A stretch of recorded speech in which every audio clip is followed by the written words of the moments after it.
dia, boa tarde, boa noite. Sou o professor Jordano Bruno Tomazini.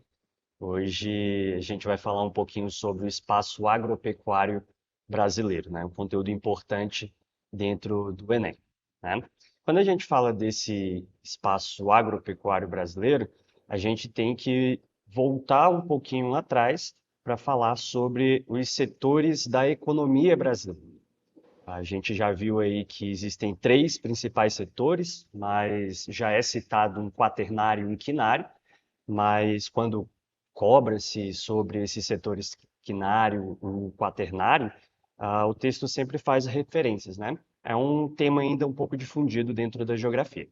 Mas então, o espaço agropecuário brasileiro ele está inserido dentro desse primeiro setor da economia.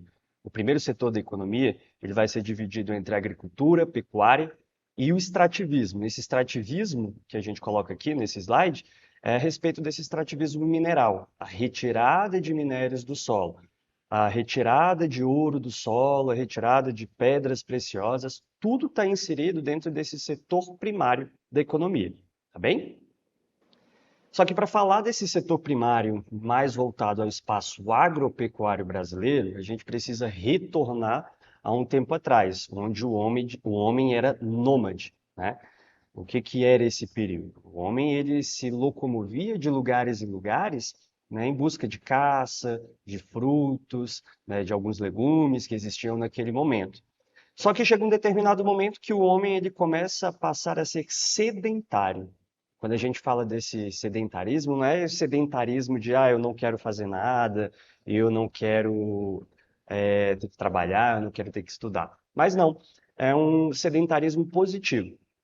E esse sedentarismo positivo, o homem ele começa a ficar em determinados lugares, começa a produzir nesses determinados lugares, né? Então a imagem remete a isso, né? O período de transição neolítica foi quando o homem deixa de ser sedentário e ele passa a, ou melhor, ele deixa de ser nômade e passa a ser sedentário, tá bem? Isso modificou em muito a sociedade.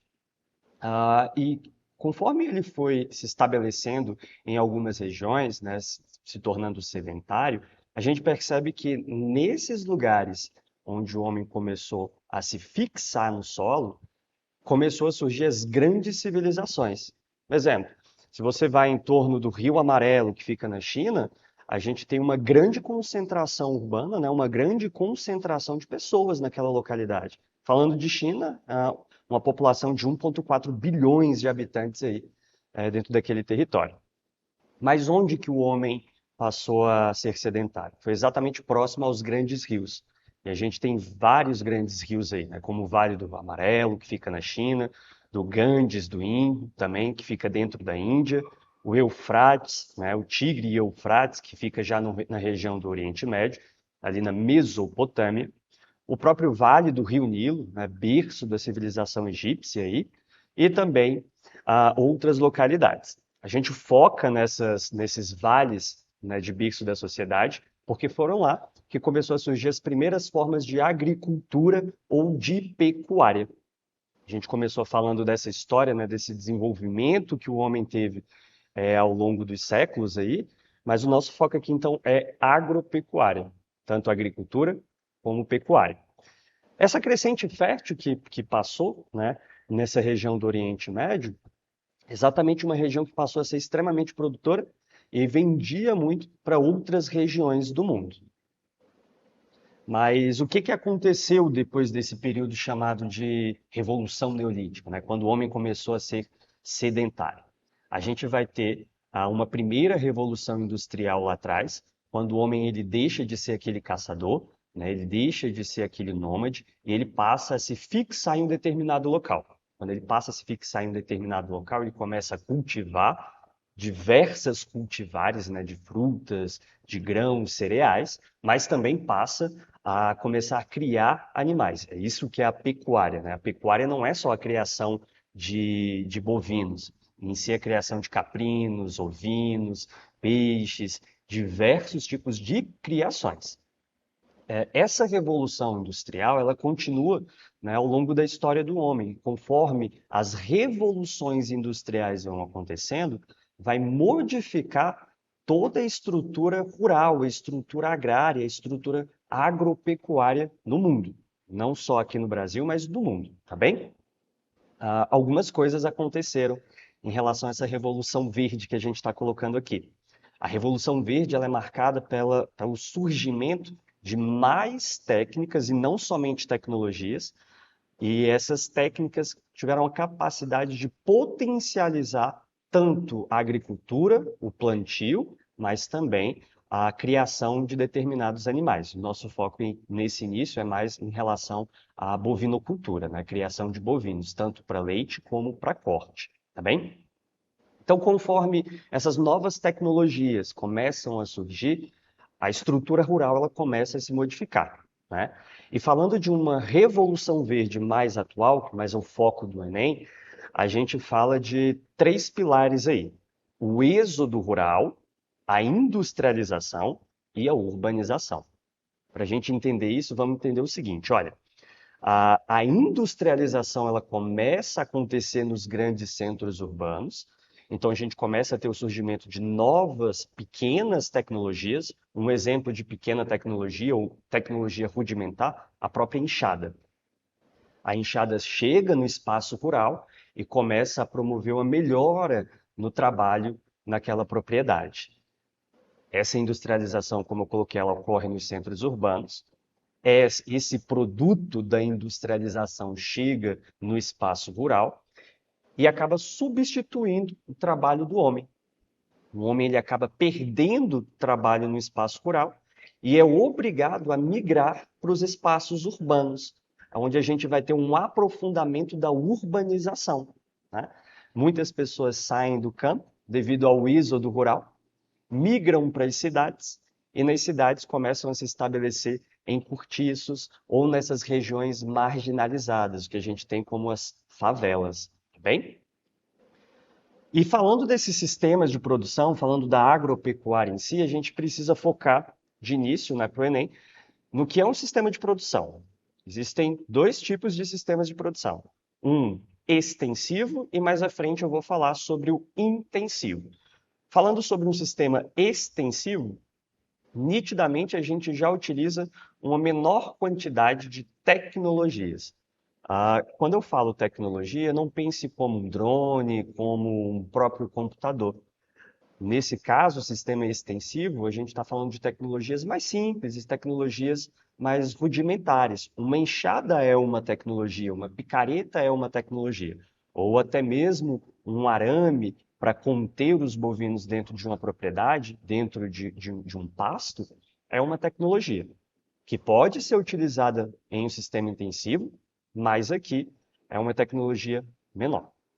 Então, esse sistema de produção extensivo, a gente costuma ver de que forma? Grandes propriedades, animais criados soltos, ou também a própria mão de obra do pequeno trabalhador, uma agricultura do tipo familiar. E um exemplo de sistema de produção extensivo é a própria agricultura itinerante. A agricultura itinerante é aquela onde o trabalhador ele vai atear fogo em uma determinada propriedade, né?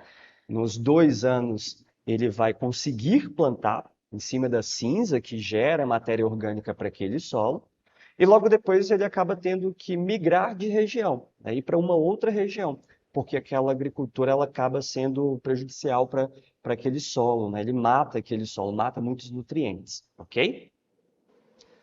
Já um sistema intensivo, né, de intenso, a gente já tem um grande valor agregado. É nesse sistema de produção, tanto na agricultura como na pecuária, que a gente vai ter muitas tecnologias ou muitas técnicas, né? Um exemplo de técnica que eu coloco é a própria calagem, que é a correção do solo. A gente utiliza calcário para diminuir a acidez do solo, muito utilizado aqui no Centro-Oeste. Um exemplo de sistema de produção intensivo é a própria agricultura de jardinagem. Olha só, quando a gente fala dessa agricultura de jardinagem, é uma agricultura utilizada principalmente lá na região do Sudeste Asiático, né? Do Sul Asiático, também utilizado aqui em algumas regiões da América do Sul. É aquela famosa agricultura em degraus, o terraceamento. O que que acontece? É um tipo de agricultura que a gente tem muita mão de obra, né? E as pessoas têm que estar o tempo todo em cima daquela agricultura para poder produzir grandes montantes.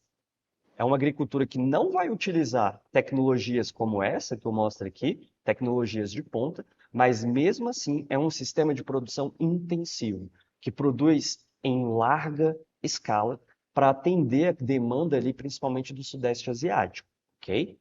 Aí as imagens que eu coloco faz referência a uma agricultura intensiva também, mas uma agricultura, uma pecuária, onde a gente já tem uma utilização muito mais massiva de tecnologia. A gente tem aí os famosos pivôs centrais, gado, né, o boi, exemplo de Nelore, Tabapuã, raças utilizadas aqui dentro do Brasil, ou o próprio Angus, né, que são genéticas, que são muito utilizadas nas fazendas, nesses espaços intensivos. Ou a própria hidroponia, né, que é muito cultivada até mesmo lá em Israel. A ausência de grandes espaços força países ou propriedades rurais a se tecnificar. E ainda continuando sobre esses dois tipos de sistemas de produção, a gente fala de um sistema patronal, que é um sistema muito intensivo, e o sistema de subsistência, que já vai ser um sistema mais extensivo. E além disso, olha só o que acompanha: o famoso plantation e o campesinato. Gente, muito importante isso daqui. Quando a gente fala de um plantation, muitas vezes a gente pode estar se referindo a um período histórico. Exemplo, no período de colonização dentro do território brasileiro. Lá atrás existia um plantation que se caracterizava com uma monocultura de exportação, um trabalho escravo e era cultivado em grandes propriedades de terra. Esse plantation que eu estou referindo aqui é um plantation moderno, né? É um plantation onde a gente não tem a utilização de mão de obra escrava, ok? Já a agricultura ou a pecuária de subsistência, chamada aí de campesinato, vai ser essa extensiva, que muitas vezes vai estar relacionada ao quê? A uma agricultura, uma pecuária familiar de subsistência, onde o trabalhador, ele planta, ele vai cultivar, ele vai criar os seus animais, para quê? Para poder consumir e o pouco excedente comercializar. Vamos lá. Quais são as características tanto aí do sistema patronal como de subsistência? Primeiro, disparado. O patronal ele é caracterizado por um latifúndio. O que é um latifúndio? Uma grande propriedade de terra. E falando de grandes propriedades de terra, né, a gente tem aí como exemplo a maior fazenda dentro do território brasileiro. Fica aqui em Mato Grosso, com 144 mil hectares. Uma grande propriedade, tá bem? Fazendas que normalmente podem ser maiores do que estados aí, em outros países, né? Ou até mesmo maior do que países, né, lá fora. Já essa agricultura, de subsistência, o campesinato, a gente fala do minifúndio, que vai ser a pequena propriedade de terra. Então, muitas vezes, uma agricultura, uma pecuária familiar. A própria monocultura dentro do patronal e a policultura dentro de subsistência. A monocultura é uma única cultura. Exemplos de monocultura hoje dentro do território brasileiro, a soja, né? O Brasil é o campeão do mundo, é o país que mais vende soja para o mercado externo, ok? Essa monocultura ela é sempre voltada ao mercado externo, mas isso não isenta de ter consumo de soja, por exemplo, aqui dentro do Brasil. Já uma policultura que está voltada ao mercado interno costuma ser o quê? Um tomate, uma cebola, uma batata, produtos que são consumidos aqui dentro do território brasileiro, ok? Acompanhando esse sistema, a gente vai ter os gêneros não alimentícios dentro de um sistema patronal. Quando eu falo de gêneros não alimentícios, não é que eu estou falando de petróleo, de ouro, de terra, não. Mas que são cultivares, que são cereais, como o algodão, que a gente não consome, mas sai de dentro do território brasileiro, muitas vezes vai para a confecção de roupa, ou até mesmo a própria semente, vai virar ração para atender o mercado chinês ou até o próprio mercado europeu. E já os gêneros alimentícios, esses sim, esses são o tomate, a batata, que está vinculado a essa agricultura de subsistência e que é ela que atende o nosso consumo. Como assim? Falando do consumo das nossas cidades, das nossas casas, quem atende essa demanda é a agricultura pecuária de subsistência, tá bem? É ela que leva o alimento à mão do brasileiro. A gestão de trabalho, né? A gestão versus trabalho, no caso do patronal, como que funciona? A gente não está falando de um latifúndio, a gente não está falando de uma monocultura de exportação, a gente está falando dos grandes agropecuaristas, patronal, né? Nesse setor, a gente vai ter o quê?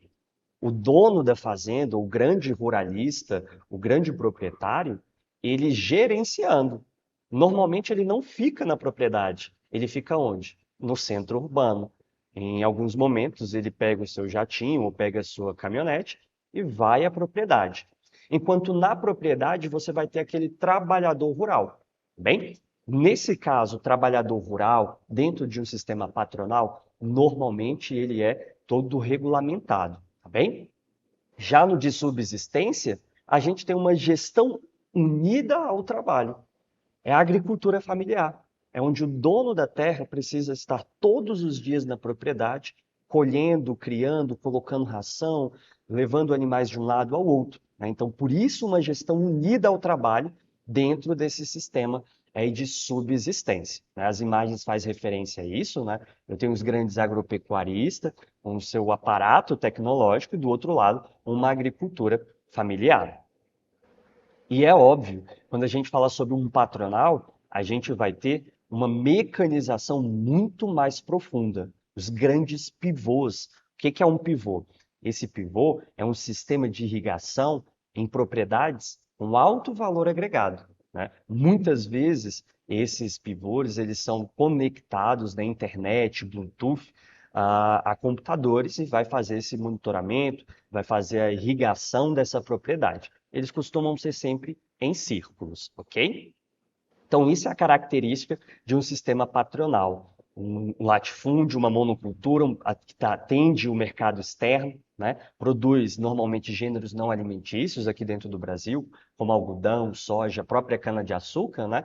Cana-de-açúcar, ela é os dois. Além dela produzir o açúcar que a gente vai consumir, ela também vai estar produzindo o etanol.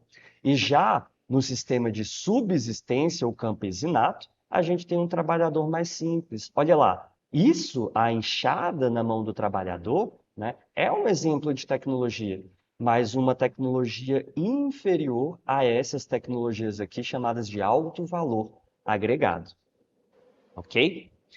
E falando sobre esse espaço agropecuário, existem diversos fatores que fazem com que o Brasil ele seja a grande fazenda mundial, um dos países que mais produzem diversos alimentos, né? O que que favorece? Primeiramente, posição geográfica no planeta Terra, que promove um clima favorável, um clima tropical, um clima também equatorial. Até as regiões mais ao sul, de clima subtropical, tem propriedade de grande, ou melhor, tem capacidade de produzir grandes montantes de soja, montantes de trigo, ou até mesmo produzir aí carne, né, os bovinos, ok?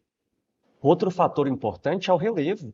Quando a gente pensa em relevo, é só a gente imaginar a Índia e China, regiões cortadas pelo sol, maior dobramento moderno do mundo, né? A região ali do Himalaia, você vai ter uma região muito difícil de se criar animais, uma região muito difícil de se produzir diversos tipos de alimentos. O Brasil não tem isso. São diversas regiões planas, o que facilita as monoculturas de exportação. Solo. A gente tem solo fértil, a gente tem algumas localidades que necessitam de correção de solo, né, de utilizar tanto o NPK, o nitrogênio, fósforo e potássio, que são fertilizantes do solo, mas na maioria das vezes esses solos aqui dentro do Brasil são solos férteis, tá bem? Além disso, a gente tem um mercado consumidor interno muito grande. A gente está falando de um país com mais de 200 milhões de habitantes, mas que também atende outros mercados. Um exemplo, o próprio mercado chinês, que consome quase tudo aqui da gente. E além disso, o Brasil ele ficou muito importante por conta dessa expansão da modernização agrícola, da modernização agropecuária. O Brasil é um dos países que mais tem tecnologias de reprodução, né? IATF, inseminação artificial. Então, o Brasil é um campeão. Um exemplo, a suinocultura brasileira é uma das melhores do mundo, né? O Brasil é um dos países que exporta grandes quantidades de suínos, ok? Esse gráfico mostra exatamente o crescimento desse espaço agropecuário brasileiro. A gente passa por uma tendência, né? A gente tem um crescimento nos últimos anos aí. Ainda sobre esse espaço, né, a gente tem algumas características. Por mais que o Brasil esteja passando por um crescimento dentro desse setor, a gente ainda é considerado tecnicamente atrasado. Existem grandes fazendas atrasadas, onde a tecnologia não chegou em todos os lugares. E que muitas dessas propriedades são caracterizadas ainda só como um plantation, né, que é um sistema, né, de monocultura só de exportação, diferente de outros países. Outros países, devido ao tamanho territorial, às poucas possibilidades de cultivo, de criação, se forçaram a tecnificar, né, a buscar novas tecnologias para produzir grandes montantes e produzir produtos de qualidade, ok? Apresenta uma estrutura fundiária também concentradora. Quando a gente fala sobre essa estrutura fundiária concentradora, a gente tem que entender que existem poucas gigantescas propriedades e que existem muitas pequenas propriedades. E nessas pequenas propriedades, é lá que vai surgir o alimento que vai chegar na nossa mesa. E nessas grandes propriedades, a gente só vai atender o mercado externo, né? Mas há um ponto positivo, né? A gente tem um superávit aí favorável. O Brasil, ele vende muitos produtos do setor agropecuário e consome poucos, tá bem? A outra característica aí, Brasil campeão em soja, café, laranja, cana-de-açúcar, milho e feijão. Ah, esse é o nosso ramo, tá bem? Falando de soja, a gente tem diversas regiões que consumem não, mas que produzem soja aqui dentro do território brasileiro. Mas a gente vai falar sobre a região do Mato Piba, que é consolidada como a produção de soja aí. A gente também tem um grande problema em relação a esse setor agropecuário. A gente tem problema com o trigo, né? Na balança comercial, a gente tem que comprar muito trigo da Argentina, do Uruguai ou até mesmo lá do Canadá para atender a nossa demanda aqui dentro, ok? Outro ponto muito importante é que o Brasil sofre muitas barreiras protecionistas, principalmente da Europa. As famosas barreiras zoossanitárias e fitossanitárias, que nada mais é do que barreiras para proteger aqueles países, né, tanto de dominar o mercado, mas também de proteger a população em relação a doenças, né? A gente tem aí febre aftosa ou também a raiva, e esses países acabam impondo essas barreiras para evitar que determinadas doenças entrem naqueles países, né? Pelos animais ou até mesmo contaminando os grãos, né? Como um exemplo a soja, ok? Outro ponto, essa estrutura, novamente, eu coloco aí uma estrutura fundiária concentrada, né? A gente tem pouca quantidade de terras, né? Terras gigantescas espalhadas no Brasil. Sobre esse espaço ainda, a gente tem que entender que região centro-oeste, campeã, né, disparada em soja. Já na região sudeste, exemplo, a política do café com leite, né, se localizou onde? Exatamente nessa região sudeste. Produção de café arábica, muito caro, ok? No Nordeste, uma coisa bem interessante é que no Nordeste, uma das características é a produção de frutas, né? A gente tem uma produção frutífera dentro do Nordeste. No Norte, devido à expansão da fronteira agropecuária, fronteira agrícola, a gente também tem a chegada da soja, né, dominando ali principalmente a região do Pará, mais ao sul do Pará. Já no sul, caracteriza pela existência de milho, cana-de-açúcar, que eu não coloquei, mas também são regiões produtoras de leite. E aí, sobre essa estrutura fundiária, né, o que que a gente precisa entender dessa estrutura fundiária, né?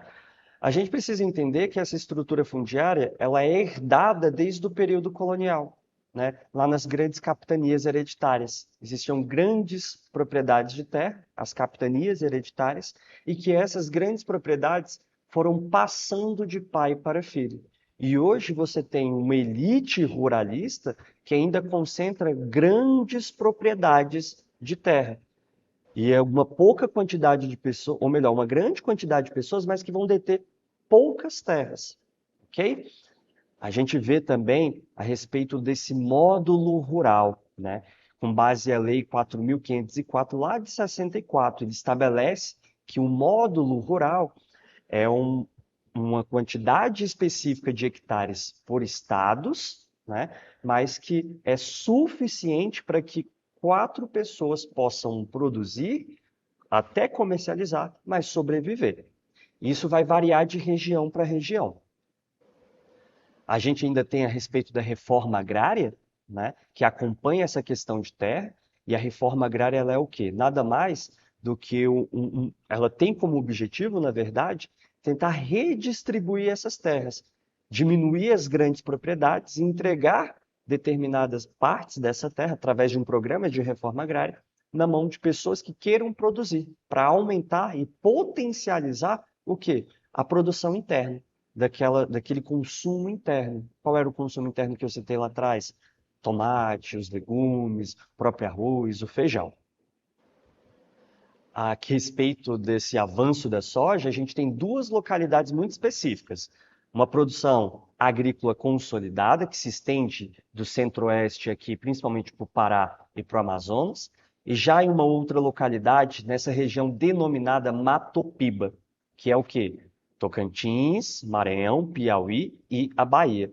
Um exemplo de cidade do agronegócio, Luiz Eduardo Magalhães. A gente vai ter muitos problemas aí relacionados ao desgaste do agronegócio em relação ao solo, ou até mesmo a contaminação de pessoas, né? Eu cito aí para vocês ficarem atentos a esses tópicos: desmatamento, a perda de solo, a poluição do solo, né? O desequilíbrio ecológico, muitas vezes potencializados por isso daqui, os defensivos agrícolas, né? Antigamente a gente chamava de agrotóxico, hoje a gente chama de defensivos agrícolas. O próprio desmatamento que ocorre aí dentro dessas regiões. E aí aqui como exemplo eu coloquei nessa questão do Enem. Olha só que interessante.